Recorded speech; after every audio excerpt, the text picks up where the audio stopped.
name is Alma Martinez, and I'm an artist, I'm a director, an actor, and also a scholar. And I'm very, very happy to be here with you tonight. Thank you.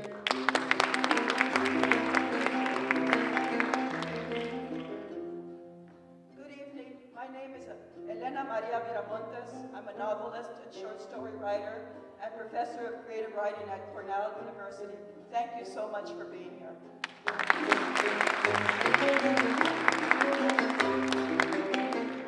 Good evening, my name is Marta Gonzalez. I'm a singer, Chicana artivista, artist activist, and assistant professor here at Scripps College. Thank you for being here. Bienvenidos. My name is Doctora Cándida Jáquez Aguilar Trump. And I am an associate professor in music and also the director, the rectora of the Humanities Institute. And thank you all for joining us for the very last program. This is my despedida. The duties will be taken over by the new director next year. So thank you y bienvenidos.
And the lines are translated as such. Oh, how lovely it is to fly at 2 o'clock in the morning. At 2 o'clock in the morning, oh, how lovely it is to fly, oh, mama. To fly and let oneself fall into your sister's arms, into your sister's arms. Oh, how I'd like to weep, oh, mama. The witch steals me. She takes me to the mountains. She sits me on her lap. She smothers me in kisses. Oh, tell me, oh, tell me, oh, tell me, please. How many children have you sucked dry of life? I've sucked none, none. For can't you see? I'm trying to suck the life out of thee. Strange, haunting lyrics. What is it about? It's about a man wrestling, negotiating, trying to outwit death for just a little bit longer on this earth. It's a hopeless gesture, but the interminable desire for mortality looms large, with time's incessant ticking. La Bruja, the witch in this song, is death's messenger. It's telling, very telling, that she is a woman. A magical woman, a powerful woman, a mother figure that nurtures, coddles, and lovingly inhales your last breath. Woman, mother, witch, gives you life and is there to lead you to death's door. The Bruja witch comes from a long line of very, very famous witches. Circe, Jezebel, Lilith, Cassandra, Hecate, Medusa, the witch of Endor, Kikimora, and the Banshee. Do witches really exist?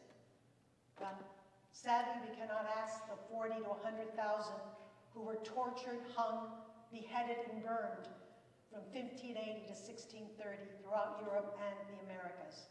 And let's not forget the Spanish Inquisition. History now tells us that many of these women suffered and died simply because they had miraculous gifts of healing and psychic intuition. gifts so rare and incomprehensible to the scientific religious minds of the day that these place these women out of the norm of the homogeneous society of their time. Other presumed witches could not accept their lowly societal stratification and acted out in a manner that not only went against the moral and religious law, but literally threatened the very political stability of family, state, and nation. They were outlaws. Tonight I'm going to do a series of readings of monologues of outlaws. And one of the greatest and darkest tragedies of all time, we also have one of our great female outlaws of all time. And that's Shakespeare's Lady Macbeth, from his play Macbeth. It was written in 1611, which is very important as we will be going through time. And it's going to be interesting to see how these monologues are all tied together in this unbreakable line. In this monologue, Lady Macbeth attempts to convince her husband, Macbeth, to kill the king. His entourage, kill his wife, and kill his children. The most heinous of maternal crimes. And ascend the throne as King of Scotland in a bloody coup d'etat. Lady Macbeth.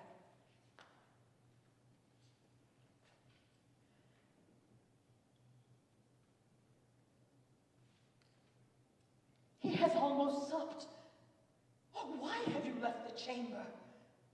Was the hope draught within you dressed yourself?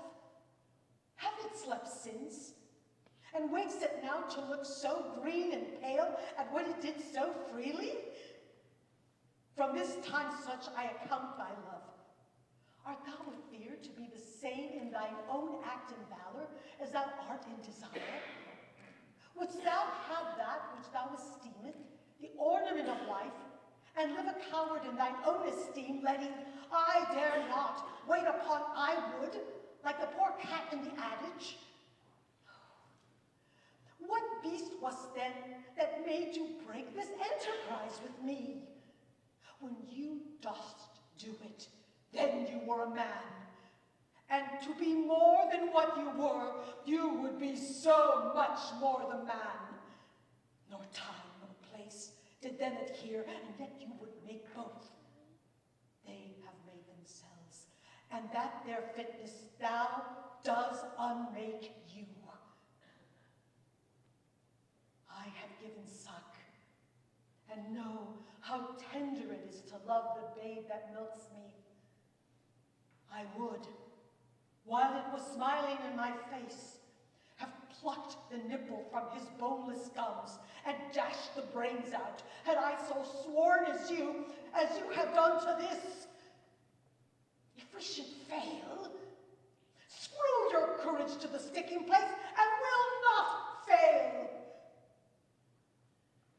When Duncan is asleep, whereto the rather shall his day's hard journey soundly invite him, his two chamberlains will I with wine and wassail so convince that memory, the warder of the brain, shall be a fume, and the receipt of reason a limbeck only. When in swinish sleep their drenched nature lies as in a death, what cannot you and I perform upon this unguarded Duncan? What not put upon his spongy officers, who shall bear the guilt of our great quell? Blind ambition, plotting, corrosive psychological decline, duplicitous intrigue, and a woman, a mother, that radically contradicts all moral and religious expectations of maternal love by killing her own children. Is it her formidable physical and intellectual powers of seduction and persuasion that fuel the crime, the perpetrator? Oh, yes, indeed. A witch, a bruja, a murderer, an outlaw. Yet Lady Macbeth was not the first abhorrent mother to be put to pen and paper. The next reading is from Medea, by Euripides, 431 BC, written 2,000 years before Shakespeare. This is considered one of the most famous female revenge tragedies of all time. In this play, Jason returns to Corinth after years of seeking the Golden Fleece, accompanied by Medea, a queen in her own right, who he has brought back from a barbarian land. They live, love, and have 2 sons. Jason, with ambition to rival Lady Macbeth's, tells Medea that he's going to leave her to marry a royal princess. Medea, according to Jason, will continue to be his mistress and live in the house, but he will, of course, take her children. In this scene, Jason has told Medea of his impending marriage. She builds her resolve and plots. This unforeseen calamity hath withered the vigor of my soul. I am undone, bereft of every joy that life can yield, and therefore wish to die. For as to him, my husband, whom it did import me most to have a thorough knowledge of, he proves to be the worst of men. But sure among all those who have with breath and reason been imbued, we women are the most unhappy race. First, with abundant gold are we constrained to buy a husband, and in him receive a haughty master. Still there remain one mischief, than this mischief yet more grievous. The hazard we procure a mate worthless or virtuous. For divorces bring reproach to women, nor must she renounce the man she wedded. As for her who comes where usages and edicts, which at home she learned not, are established, she, the gift of divination, needs to teach her how a husband must be chosen. If aright these duties we perform, and he the yoke of wedlock with complacency sustains, ours is the happy life.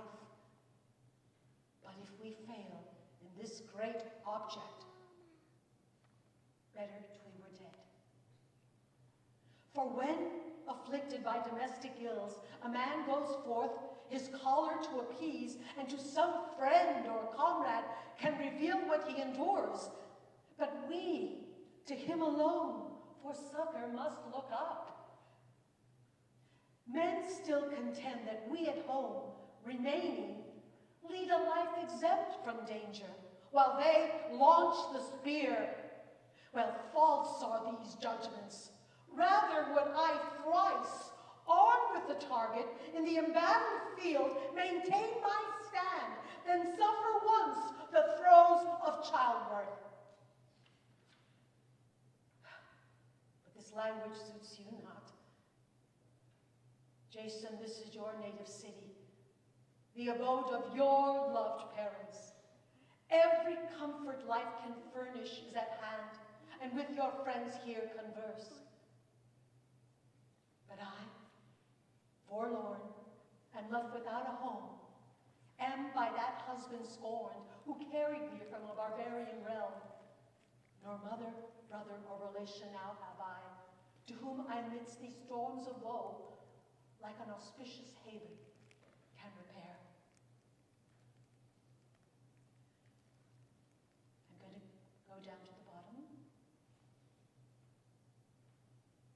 For although at other times a woman filled with terror is unfit for battle, or to face the lifted sword,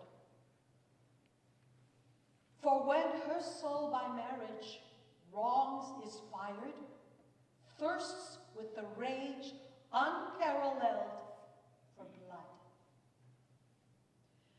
Hell hath no fury like a woman's scorn. Well, this monologue I just read sets off a series of actions that leave all the concerned parties dead, except Jason. For Jason to live with the loss of his sons is Medea's most well-executed revenge. This is Medea now with her children. dearest sons, why are you staring at me so? You smile at me, your last smile. Why? Oh, what am I to do? Women, my courage is all gone. Their young, bright faces, I can't do it. No, I'll think no more of it.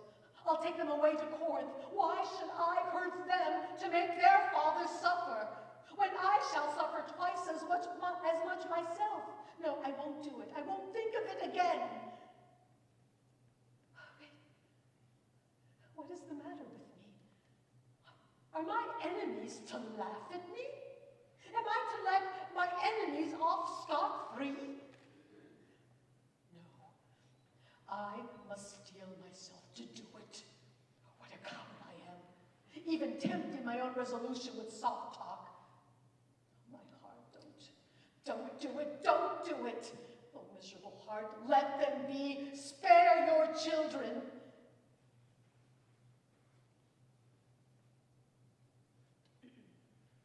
But since I am and have a sad road to travel, and send these boys on a still sadder road, I'll speak to them. Come, children. Give me your hand, dear son. Yours too.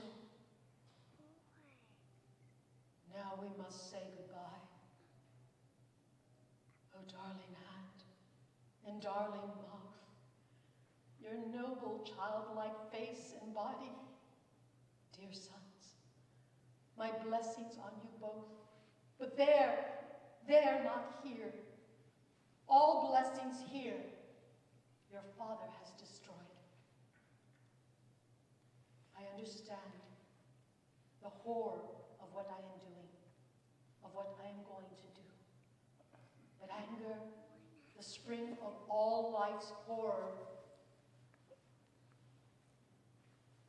masters my resolve. Medea has entered world mythology, the story of Medea, as a cautionary tale as to how women should not behave in civil society. Now, some of you may be asking, is this a true story? Is Medea a true story? Well, how about stories like Washington chopping down the cherry tree, or the legacy of the Camelot presidential administration of John F. Kennedy, the Battle of the Alamo? Are these stories true? A people, a society, a government needs, believes, creates, and hyperbolizes, and consciously sets in stone and in motion specific acts and specific artifacts. Think museums. Who chooses what goes in museums? Who chooses the stories that are made history? Well, mythology keeps the citizenry and women under control. It's the rationale for mythology and moral containment in the service of nationalism, holding the country together. Now, in recent years, though, Medea's mythological vilification, and those of other witches, brujas, and outlaws, has come under scrutiny in a postmodern interpretation by women artists, playwrights, scholars, and feminists. They have looked at marriage as a heterosexual ritual with highly political repercussions. For marriage, in primitive societies, there was no marriage, or binding one man to one woman. The men hunted, mated with the women of the tribe, and all shared the parenting and subsistence of the community. But as civilized society progressed, the possession of land and the importance of inheritance gained more prominence and instigated more wars. Marriage became formalized as a binding civil and religious union. Why? A landowner needed to know who he had sired in order to keep the property in the family. Women's role as an equal partner in bringing up the community's children shifted. She became the sole property of her husband, and her value lay in birthing healthy male children. legend goes, was so mistreated by her brother upon her father's death that in anger and revenge she, like Lady Macbeth, had Jason kill her enemies. She killed her brother. Jason killed the king. In the play, La Bruja, this is a play called The Witch, contemporary play by Luis Alfaro, written in 2011. Alfaro re-envisions the Medea myth. Here, Medea is a curandera, a healer. In the play, Medea is driven to the final deed of killing her children. Remember, this is a Medea legend. Driven by the mistreatment at the hands of her brother, who raped her, the father, and husband Jason. So the final act of killing her son in Alfaro's play is Medea's only way out. This is from the play La Bruja by Luis Alfaro, The Witch. My brother was born 3 full minutes after me, but he inherited everything that my family had. My brother, who never showed an ounce of interest in my family or its business, inherited every last penny. That is because a woman does not contribute. She adorns. I worked for my family for years. I spent my youth with my back hunched over, carrying the weight of our good name. But there's nothing extraordinary about that. It's what we do because we are women. When my papa got sick, I made a potion, the best potion I had ever made. 14 plants, but it was the 15th element that made it extraordinary. Mi corazón, my heart. I gave every pulsating ounce of life that was beating in my soul to my papa's medicine. What came out of me was more painful than giving birth. I willed my body to squeeze an ounce of my spirit into the living potion I had created para mi papa. And when I fed him the paste of this concoction from a banana leaf at his deathbed, his eyes widened, and he was willed back to life. I wept with joy, and I checked the pulse that raced through him. He looked at me, and the first thing he did was to ask for my brother. They ushered me out of the room, and they spoke of their business and of their future. After negotiating their negocio, they brought me back in the room. But death is stronger than a loyal daughter and wicked son. I watched La Muerte squeeze my father's heart until he took the last breath out of him. It is remarkable to witness fate lean in and taking a breathing soul. You cannot help but be impressed by the swiftness and elegance of his mortal kiss. My brother, who was born a full 3 minutes after me, did not cry. He asked to see the papers. Oh, he's not stupid, my brother. If anyone could declare the lack of life in me, papa, my brother softly guided my father's good pen in hand over a number of documents from the bank. Oh, there was nothing cheap in the gesture. It was his, and he knew it. When love came to me, I was caught off guard. Nothing that ever made my heart flutter or brought pleasure that was more than brief and momentary is all I had experienced until Jason. One night, the devil came to our village in the form of a hurricane. He swept through with such force that he picked up and placed my mother in the center of the swirl of its eye. I could see her float away with such calm in the middle of all that panic that I still wonder if she willed to be swept away that night.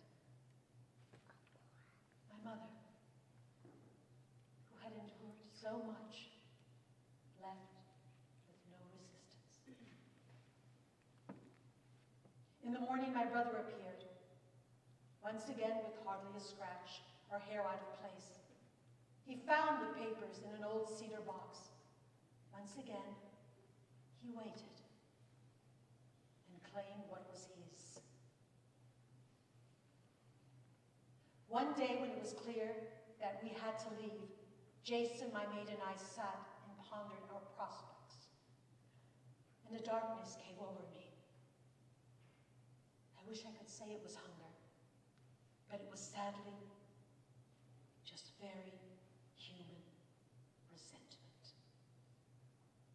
I gave Jason the only thing of my father's that I owned, a large, slightly rusted cleaver that he used to kill livestock and chop down fruit. And I sent him after my brother's papers. I never saw the pieces of my brother's body. The wild hogs were so ravenous and grateful, they cleaned every last bit of him. The only trace of my brother was the blood at the end of the blade, which I kept and turned into a potion that I swallowed. Yes, I did. There is a darkness inside of me that is the skin of my brother.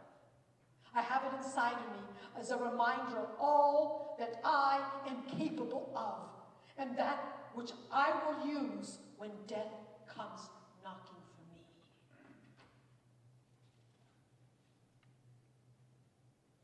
I will defy him, porque yo soy bruja. My brother, who was born 3 minutes after me, is right here. I waited, and then I took what was mine, and it brought us here. Now, for my last reading,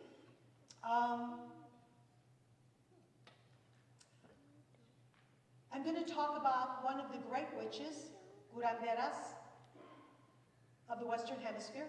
She's called La Llorona, the weeping woman. Some of you know her, careful. But in all of these plays, these readings I just did, all the women follow their children in death. Now, is this moral payback for their crime? I say not. For although their anger and sense of betrayal drove them to do the unthinkable, when they do kill their children, they never forget that their children's blood runs in them and theirs in her blood and theirs. And once she kills them, she's already dead. So this last outlaw is La Llorona. Now, during the centuries, this myth has been conflated with the tale of Malinche and Hernán Cortés, who led the conquest of Mexico. Now, true or not, this conflation, I don't know, but damn, it makes a good story. So, gentlemen, once upon a century ago, in the year of the Spanish conquest, 1521, there was an Indian woman named Malinche.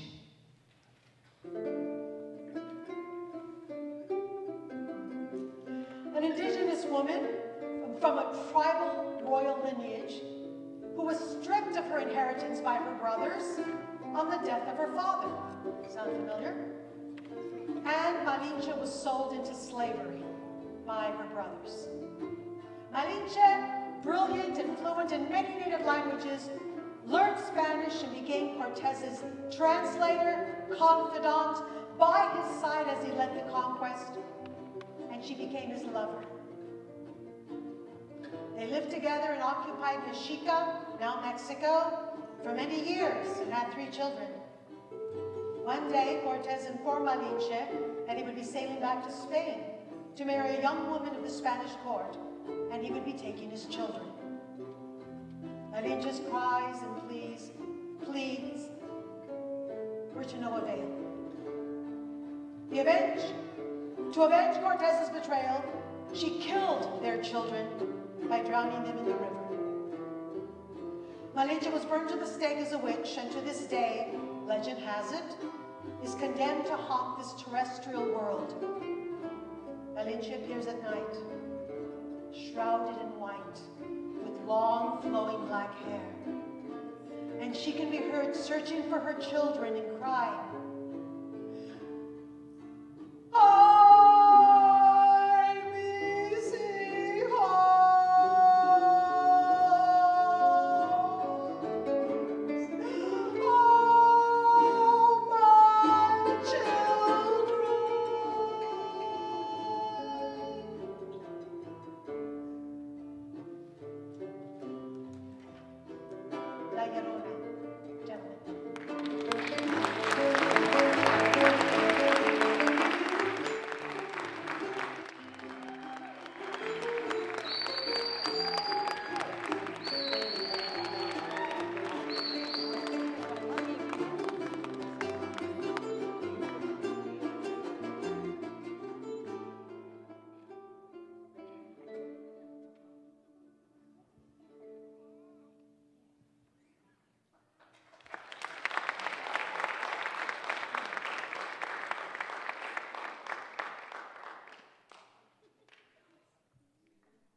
arts, spoken form, music, dance, recitation, poetry, and usually with some kind of undergirding political consciousness or purpose.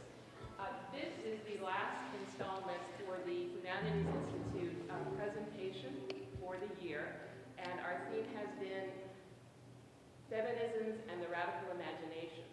So you are being introduced to some very talented women who are dear friends of mine who are kind enough to help me close the season, so to speak, feministas, through their arts, through their academic work, through their commitments to community. And as a musician, one of the things that has always struck me as a performer, as well as an academic and a community member, is that moment of performativity in terms of embodied feministas knowledges. Okay? And one of the singing traditions that is, when I was growing up as a young girl, that I was told was really a man's world in mariachi music, was that of the ranchera singer. Fortunately, there was another dialogue with my tias and my other relatives who were very wonderful singers that said, no, mijita, no, my little daughter. There's a very long tradition of female ranchera singers. And so the sounds or the sonidos of such singers as Lucha Reyes, Lucha Villa, Amalia Mendoza, and Lola Beltran filled our home, and the home in which my mother grew up in, and the knowledge that she passed on to me through these traditions. This evening I would like to present two ranchera pieces in performance to give you an idea of what that looks like. And I'd like you to keep in mind as we do the performance, the first one in particular is a very well-known ranchera by the name of Los Bareles. Some of you may know it this evening. And the embodiment of knowledge and the telling of the narratives and the stories are very much in the voice of a female figure who is coming out to sing for you tonight, with accompaniment, of course. And it is in the inflection, it is in the life that's given to the words, the phrasing, the musical interpretation, and if I do it correctly tonight, the hairs at the back of your neck should raise just a tiny bit.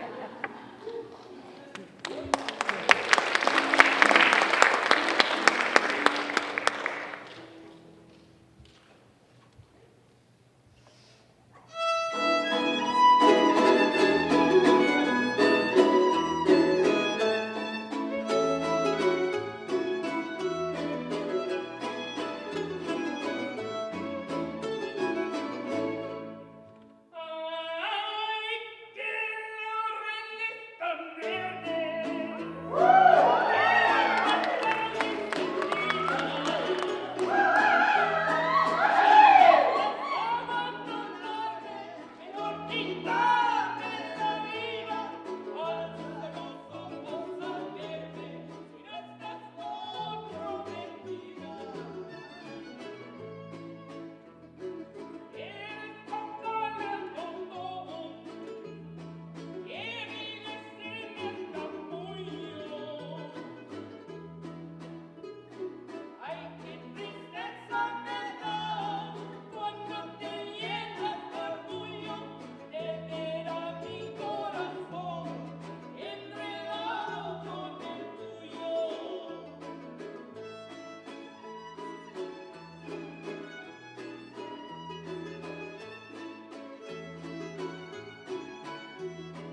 musical studies in terms of the intellectual activity that goes into a performance, into an interpretation, into a narrative. In my family, my parents grew up as migrant farm workers in the Central Valley, not too far from here. And they grew up in very difficult circumstances where the living and working conditions were quite horrific, to say the least. They traveled following the crops in the Central Valley from crop to crop in the seasons. They would go pick tomatoes here, strawberries here, et cetera, et cetera. My mom tells of, even to this day, she can't pass a cotton field without remembering those days and being quite moved by that, especially as she looks out into those fields and she still sees people who are working in them. One of the songs that was very important in our family history and our narratives is a piece, again, fairly well known, called El Sol que tú eres. And briefly, the lyrics talk about working out in the field and how no matter who you are, when you're out in the field, the sun will equally find you and beat down on you during the course of the workday. It is a very well-known piece. Linda Ronstadt, on her recording of Canciones de mi Padre, used it in the recording and in the touring show. So I'd like to go ahead and have my compañera here. If I can find her. Oh, she remembered I had to change an instrument. I forgot. I'd like to do it in a style that I also heard a number of these songs performed in my relatives' houses and celebrations and what have you, which is just a couple of women with a guitarra, or in this case a vihuela, for accompaniment. The two voice singing in harmony. And the other part that I'd like to share with you is particularly special to me tonight. My family could not join me for this last event, but as part of that history and telling that narrative, and I hope to create some of the ethos of what it means for me and for other members of my family to have sung this piece and certainly to perform it for you tonight, I'm going to go ahead and show you some of the pictures that come from that time. My mother's family in particular had some old photographs from about the 1940s and 1950s. This is not them, obviously. But the singing tradition of ranchera music is very much associated also with la época de oro, or the golden age of Mexican cinema, around the 1930s into the 1950s. And that evocation of talking about the ranchera music of the countryside and those ideologies were very prevalent. However, I want to also, especially with this one, make the statement it wasn't simply a romanticization or an ahistorical interpretation. That very much when these lyrics are performed in family and for events and given community things, and even tonight, it is also with an interpretive edge that doesn't necessarily fall into the lyrics as a romanticization, but an interpretation of that history and also what's happening contemporarily in the issues within our communities. So, El Sol que tú eres.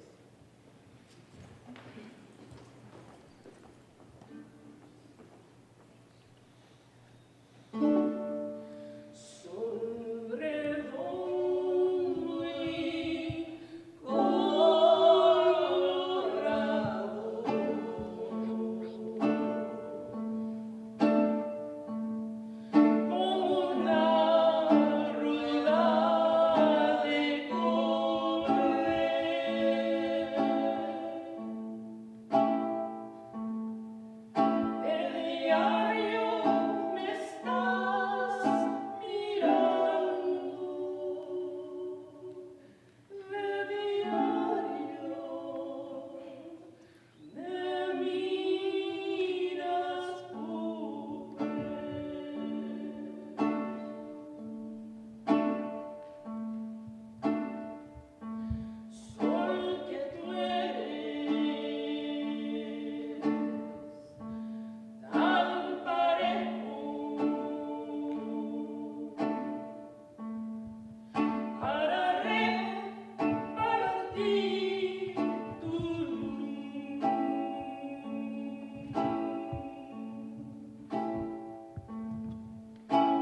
foundation. Raised in urban East Los Angeles poverty, our survival depended on the ability to be responsible and accountable for each other's well-being. And although we had a very limited material resource, which could have made us stingy and embittered at heart, our lives blossomed into a practiced generosity. Our mother loomed over us, radiating an abiding, generous love that never dulled and never waned. The kind of love so constant, so dependable, we could have easily taken it for granted.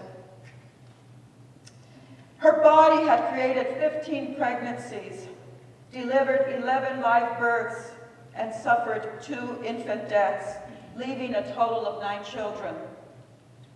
For years, she cherished a newspaper clipping dated 12/04/58 from the East Los Angeles Tribune announcing, "Couple has 11th child at Beverly," accompanied by a photo of herself cradling my youngest sister, Barbara. Having so physically cared for her brood must have played a distraction from the trauma of unplanned pregnancies. The math is remarkable. From age 21 to 38 years, she was in a constant condition of pregnancy, taxing miscarriages, and in anguish of children's deaths. But she complained little and laughed a great deal. Only in much later years did the veneer of tolerance splinter, reminding us of the great sacrifices she had made, the pieces of flesh she cut away to nurture us until she grew sullen and diminished. Ironically, Beverly Hospital was where she lay dying 41 years after the publication of that particular article. Loss enlarges the vocabulary of the divine, but reduces the vocabulary of speech. It is an unexplainable revelation and yet bonded to words. As the family anointed scribe since 1999, I have written 7 eulogies, approaching each with the same trepidation of crossing borders without proper documentation, with the same fear of being detained in a no man's land. But whatever challenges remained in the writing of eulogies, nothing compares to the challenge of creating a metaphor for another crossing. One could research religious tombs on immortality or explore treatises about the afterlife, but witnessing my mother in the state of dying in 1999 helped bring revelation and understanding to the unforeseen death of my sister Frances in 2006. Coming together to assist in my mother's dying, our goal was to maintain her dignity in the face of medical indifference and to ensure that she would not succumb to absolute terror at the thought of losing us. However, in her Beverly Hospital room, it was my brothers and sisters, my nieces and nephews, and I who gave in to the depth of sorrow at the thought of losing her. We purged ourselves, weeping unabashedly. In those exhaustive, trance-like states, we rarely ate, slept in half-hour intervals, and divorced ourselves from the outside world until little else mattered except for the communal, mesmerizing hum of the rosary prayers and the continuous playing of Gene Autry songs that my mother loved so much as a young woman. As the dying body unshackles the soul from flesh and muscle, liberating a person's essence, one feels the anti-gravitational force of love shrinking the space between the life we know and the presence of another existence. We felt this presence as the family surrounded my mother and later Frances. And there was nothing more rapturous, beautiful, and terrifying than being given permission to enter into such divine presence when a beloved is about to die.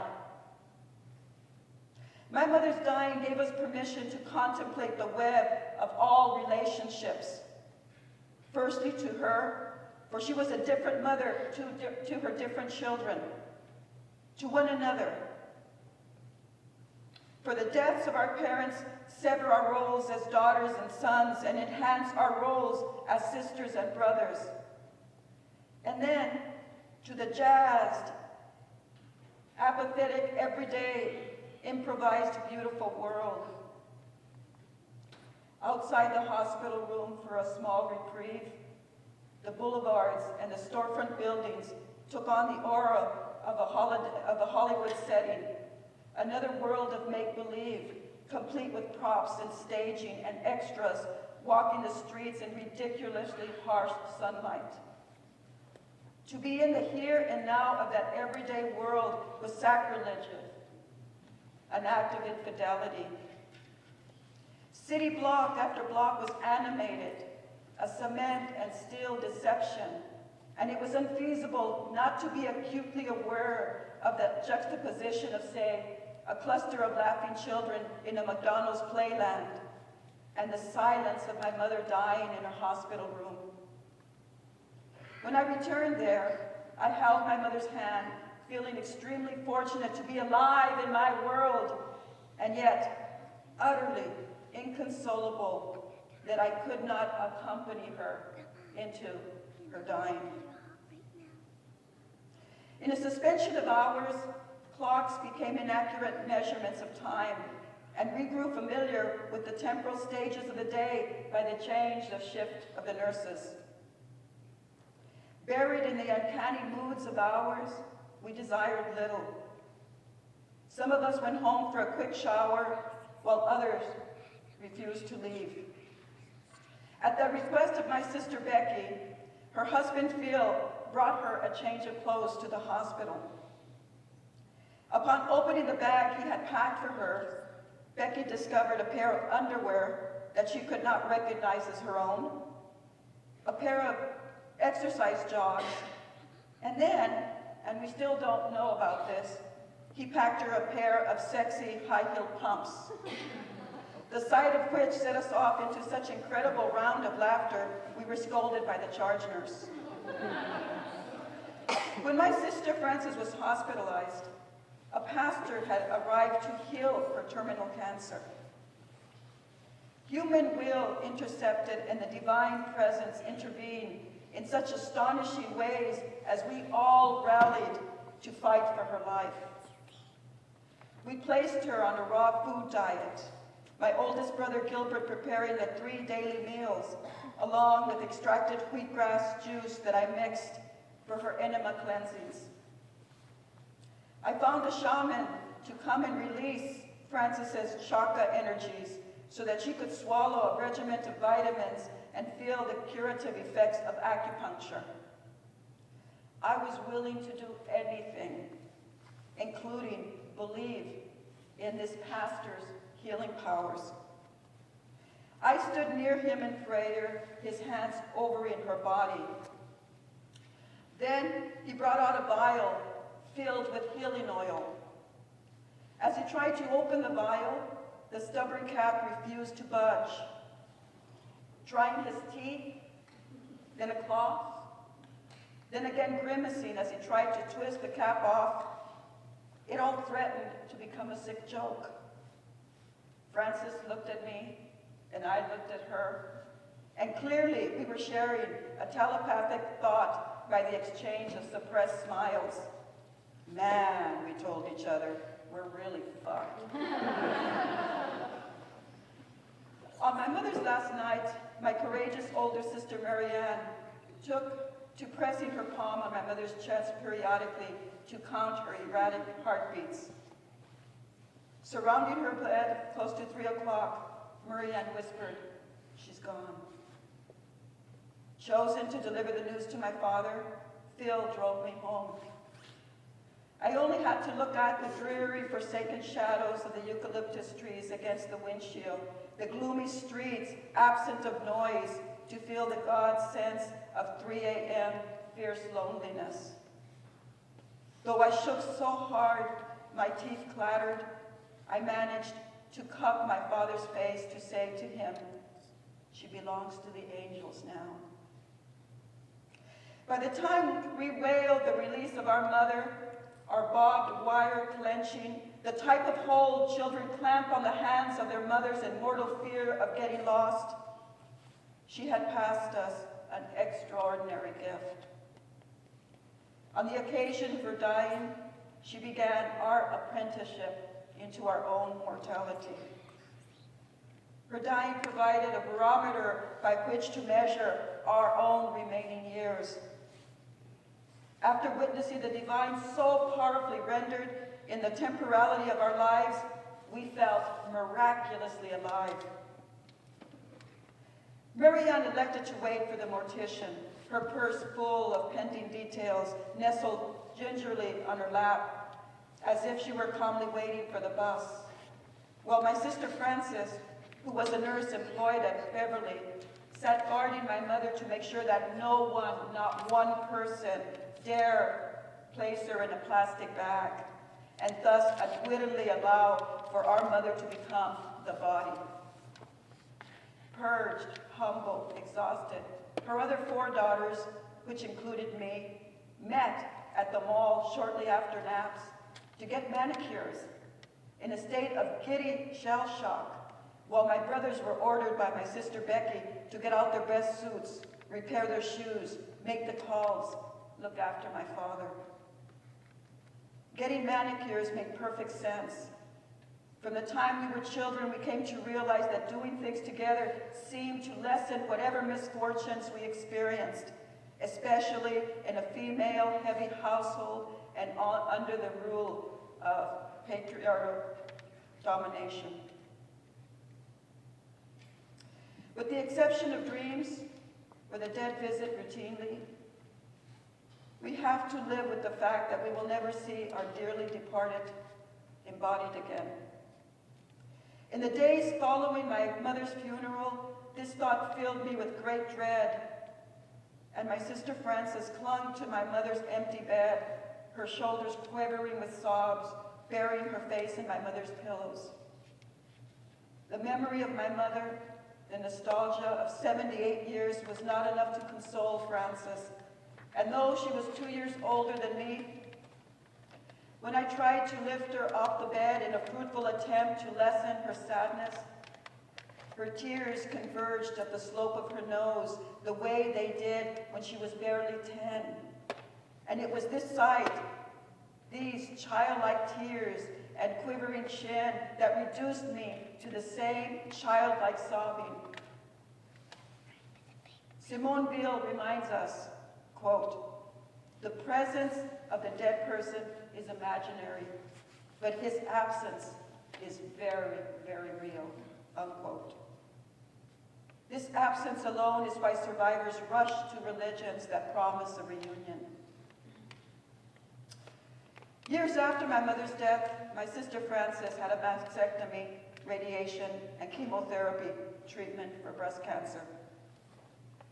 Since Frances suffered from depression, Becky had arranged for all the family women to attend a one-day spa where we soaked ourselves in a luxurious, dimly lit, Roman-style hot pool.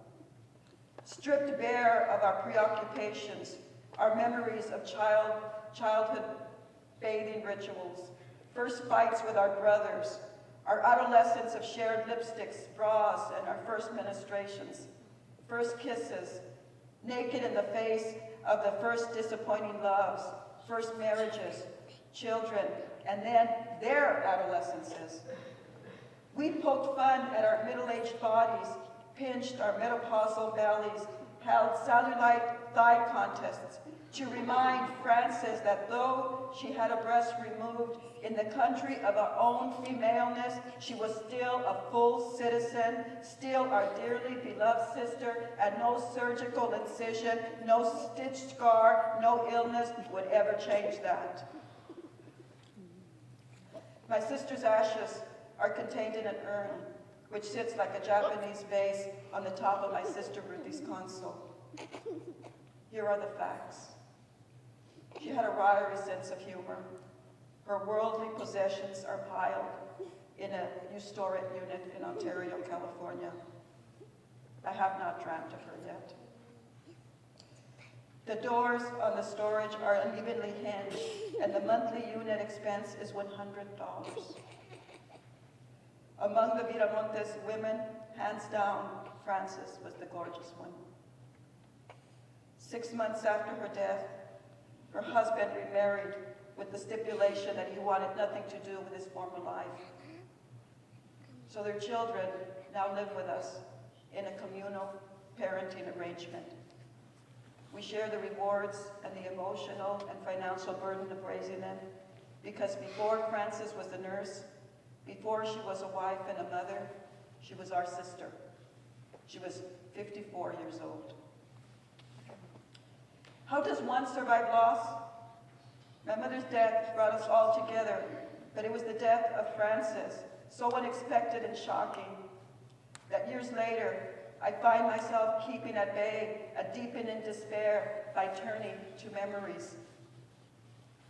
Now I slowly bring forth these incarnate memories of those that have traveled into the other world, and I attempt to remain as strong as the hope I experience. My heart finally weeps at the sheer strength of overworldly love. And I come to realize the irreconcilable. Sometimes the divine is not holy. Thank you.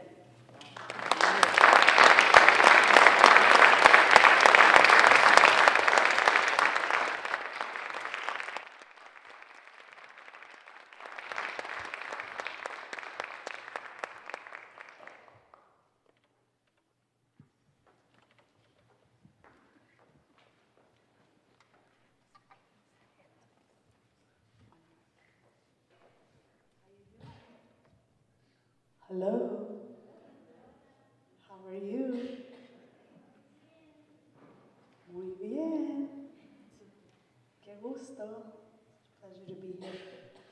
So I'm gonna speak a little bit about my work and play a little bit of everything.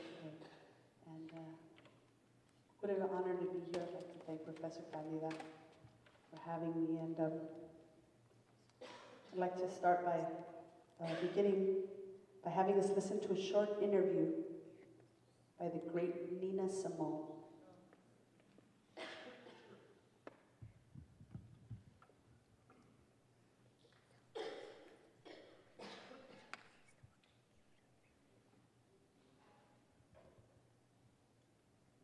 I think what you're trying to ask is, why am I so insistent upon giving out to them that blackness, that black power, that black pushing them to identify with black culture? I think that's what you're asking. I have no choice over it. In the first place, to me, we are the most beautiful creatures in the whole world, black people. I mean that in every sense, outside and inside. And to me, we have a culture that is surpassed by no other civilization, but we don't know anything about it. So again, I think I've said this before in this same interview, I think at some time before, my job is to somehow make them curious enough or persuade them by hook or crook to get more aware of themselves and where they came from and what they are into and what is already there, and just to bring it out. This is what compels me to compel them. And I will do it by whatever means necessary. Nina Simone was born February 21st, 1933 in Tryon, North Carolina. She was a black female pianist, a singer, a composer, and an activist who dedicated her life to her people. She's known as the High Priestess of Soul. I've long admired her musical and her political work.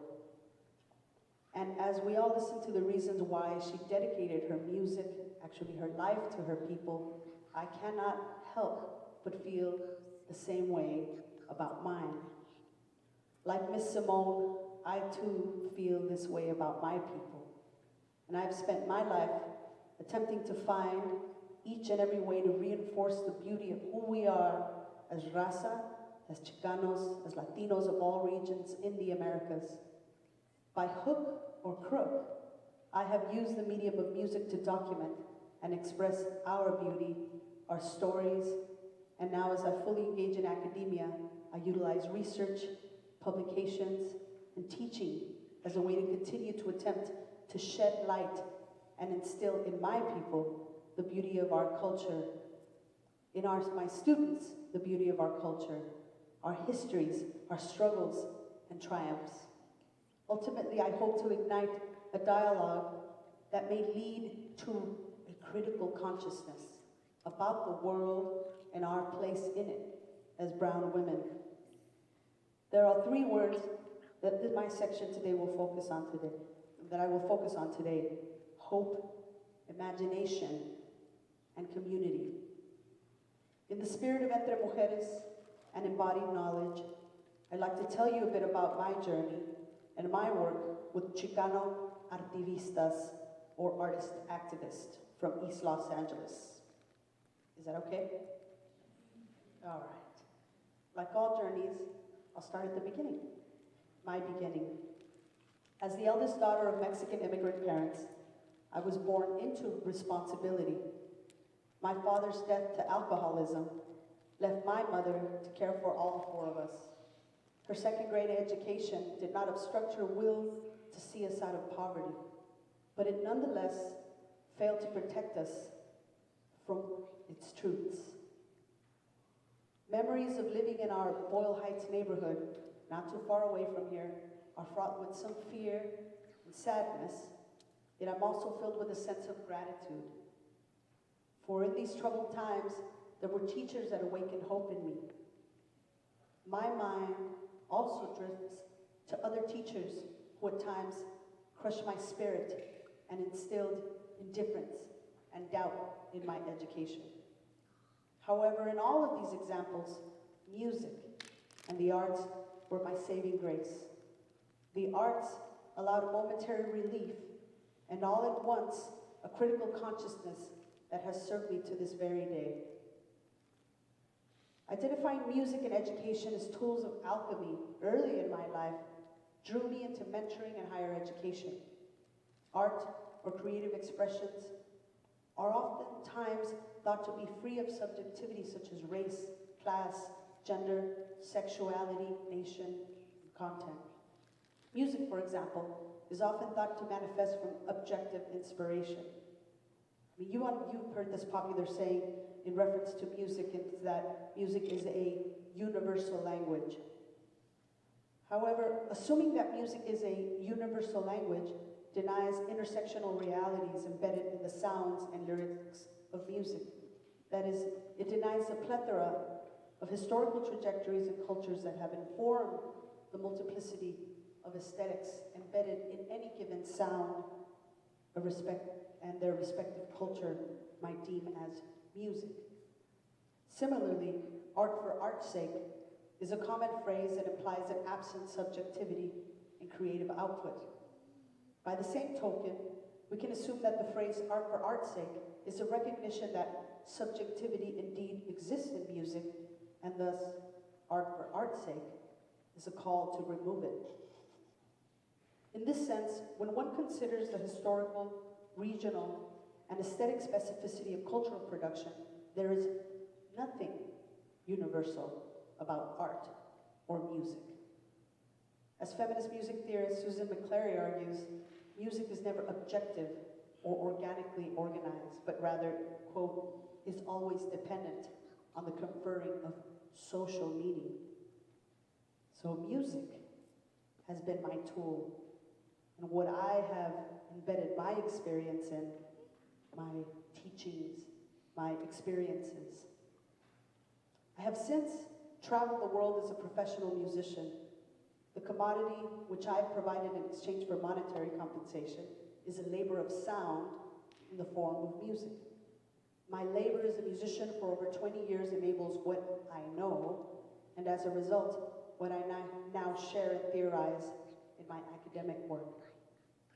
Music experienced on many fronts sites, and social locations demonstrated to me that music could exist in many ways.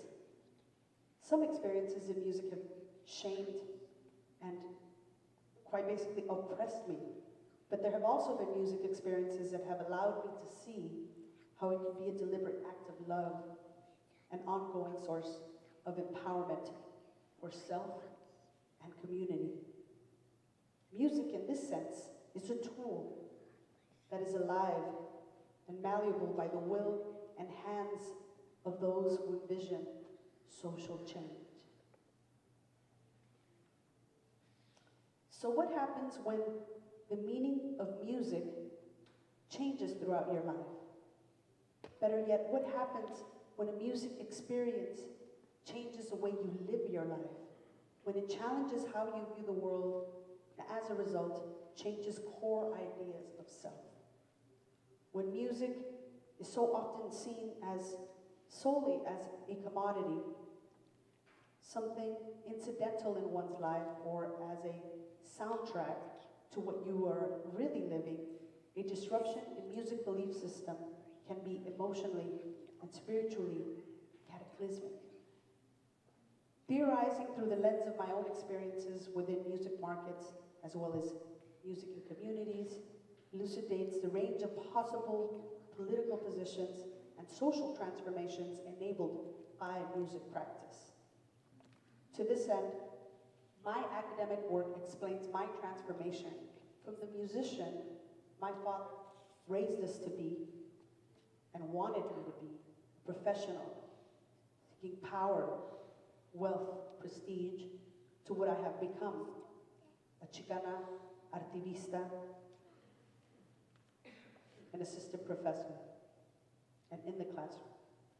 Furthermore, my work analyzes the structures of thoughts and feelings that have shaped my father's vision and explores more healthy alternative possibilities of music engagement. Although my father insisted on a certain view of music, I've spent a lifetime redefining music in my life, para sanar, to heal. So this is my city. Do all of you know Los Angeles?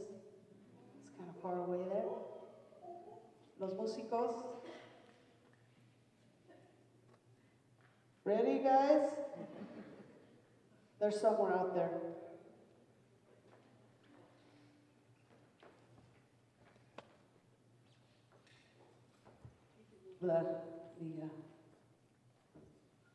This PowerPoint on. So, a lot of what I do in music, like I stated earlier, I write a lot about culture production, Chicana Latino culture production, and about stories in the neighborhood, not just in my academic work, but also in the music that I write. And this next tune is called Para Sanar, and it's actually about, it talks about everything from spaces that in East Los Angeles are very prominent, spaces like the Botanica. Everybody know what a Botanica is? Yes? What can you find in a Botanica? Herbs. What else? Huh? Spells. Candles, you know. And so I've always been really interested in the ways in which, particularly Chicanos and Chicanas, how, and other cultures, I'm sure, take different ideologies, spiritual ideologies, and fuse them, right? We make a hybrid belief system. And we've done that a lot. It's syncretic, right? Like everything from Santeria to indigenous belief practices that are native to Mexico, and as well as Catholic deities, and all of this is mixed. And you can find all of that to a certain extent in botanicas. And so this song is called Para Sanar, and as we take from Miss Nina Simone, is by any means necessary, and that's what this song articulates. I'd like to give these guys a big hand. Give them a big hand today, guys. So the mix of the music as well, a little bit of son jarocho, a little bit of electric guitar. The song's called Para Sanar. Dice.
Next slide.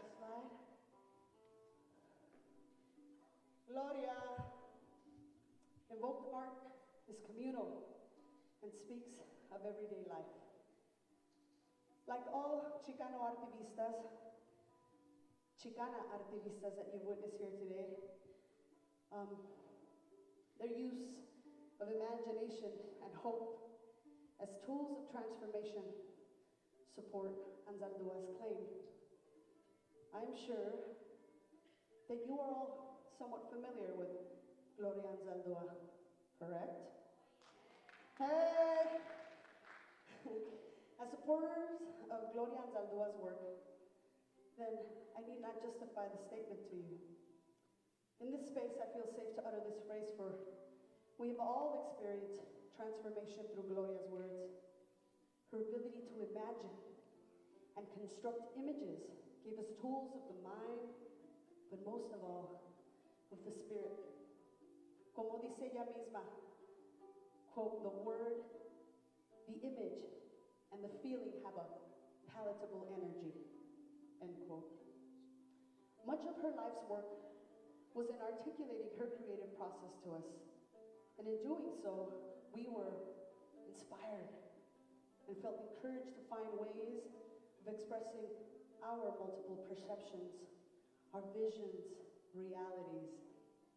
Anzaldúa states, quote, sometimes I put the imagination to a more rare use. I choose words, images, and body sensations and animate them to impress them on my consciousness, thereby making changes in my belief system and reprogramming my consciousness. Words, images, and body sensations are best reached through creative expression. Imagination is at the forefront of this venture. Poetry, music, art, dance, and teatro are all intimate tools of this process. It is for the same reason that Chicano artivistas, like the ones you've seen today, the ones in East Los Angeles neighborhoods, utilize art and creative expression to deconstruct power, challenge multiple patriarchal systems, and build community. And from renewed hope, imaginaries erupt as Chicano artivistas channel the power and practice of music, art, and teatro as tools of convivencia or deliberate convening. In dialogue with translocal Mexican communities, Chicano artivistas have developed social techniques to harness artistic and creative power to transform and rebuild various sectors of their communities. In doing so, artivistas create new physical, spiritual, and ideological spaces. Chicano artivistas attempt to strike a balance between commoditizing their art and engaging communities and their classrooms through it. Although they must survive, they are also consistently looking for ways to democratize the practice and engagement of art, music, and creative expression, negating the capitalist impulse to sell everything we do. They choose instead to engage communities, existing in the liminal space, standing firmly in ambiguity. They enact a border consciousness via art practices and methodologies. At the intersection of hope and imagination, we must register and see the beauty in these efforts, our people's efforts, and by hook or crook, bring them to popular consciousness, construct dreams, and enact them. By hook or crook, we speak, we sing, we recite, we move out of the shadows and onto the lit stage, the classroom, or the streets. For as Gloria Anzaldúa's epitaph clearly states, quote, the world becomes as we dream it. Y para celebrar, una bamba. Eso, la bamba.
Pérez, Luis Sarmiento, Quetzal Flores.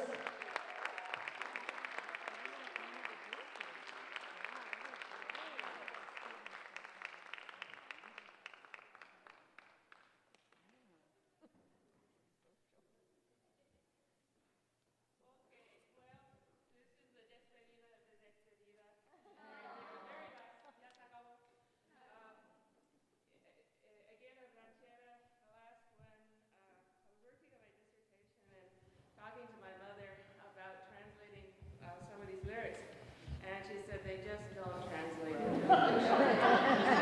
And the title of this one, Grítenme pierdas del campo, the translation usually is scream to me the stones of the field, which sounds a little weird, but I told you that I grew up in the Central Valley. My parents had grown up as market farm workers. And they were very adamant about the fact that they wanted us to do something else besides that with our lives as far as children. And so it was our job to go to school. Very long story on that one, but growing up in the Central Valley, we were surrounded, certainly in our families, in the campesinos. We saw some pictures of them living in the migrant farm worker labor camps, the cabins, so Techi farms, Gilkey farms, all of those were part of our own histories. So one of the interesting things about the rancheras, particularly those who are that sort of a local ranchera of the countryside, yes, the lyrics can be taken and analyzed as a very romantic interpretation of an imagined past, but certainly in our families and certainly for my parents, whenever we sang these as a family, it was recalling that history, and it was meant to teach us and to remind us of things and to give us a position where we were. And for me, this one, Grítenme pierdas del campo, I've heard like 1,000 times if I've heard it once before. And growing up in the Central Valley, surrounded by the Sierra Nevadas, it is, yes, you can call it a love song, but it's also about love that didn't go quite so right, and a person really kind of reorienting themselves. And part of it by going out into the campo and thinking about the surroundings and the environment. And it says, you know, scream to me stones of the fields, talk to me mountains and valleys. So this is my very last official emphasis on humanities and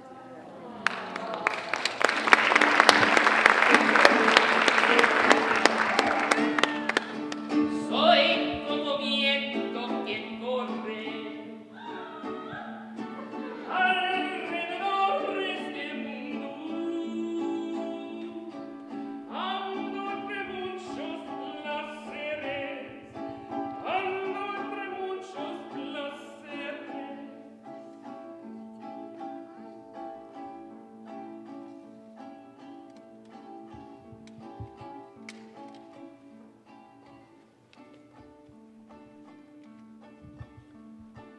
Soy como pájaro aulado, resundido en tu amor, aunque la jaula de oro, aunque la jaula de oro no deja ser de prisión.